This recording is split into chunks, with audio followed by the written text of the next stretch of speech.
ગુજરાતમાં ચોમાસું શરૂ થવાને હવે ગણતરીના દિવસો જ બાકી રહ્યા છે, ત્યારે રાજ્યના હવામાનને લઈને સૌથી મોટા સમાચાર સામે આવી રહ્યા છે. ચોમાસું ભારત તરફ ઝડપથી આગળ વધી રહ્યું છે અને હવામાન વિભાગે આગામી દિવસો માટે મહત્વની આગાહી કરી છે.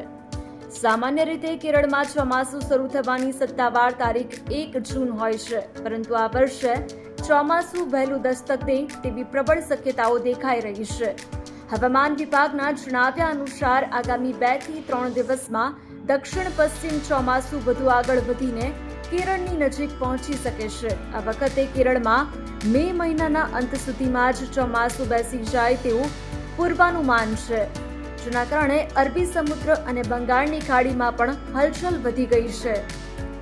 હવે વાત કરીએ ગુજરાતની, તો પાડોશી રાજ્યમાં વરસાદી માહોલ સર્જવાના કારણે ગુજરાત પર પણ તેની અસર જોવા મળી રહી છે.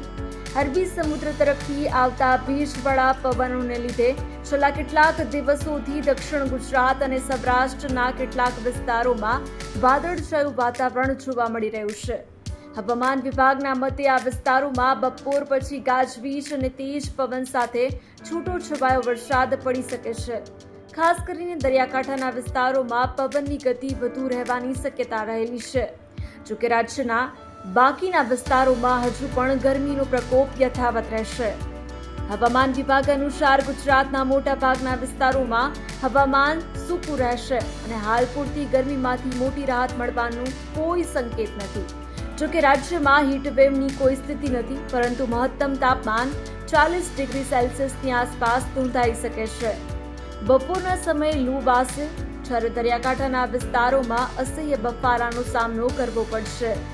આમ ગુજરાતમાં એક તરફ ચોમાસાના આગમનની તૈયારીઓ રૂપે વાદળા ઘેરાઈ રહ્યા છે, તો બીજી તરફ સૂકી ગરમી પણ લોકોને અકળાવી રહી છે. જોકે આગામી અઠવાડિયું રાજ્યના હવામાનમાં મોટો પલટો લાવી શકે છે. હવામાનના આવા જ પડે પડના સચોટ સમાચાર માટે જોતા રહો ગુજરાત સુરક્ષિત.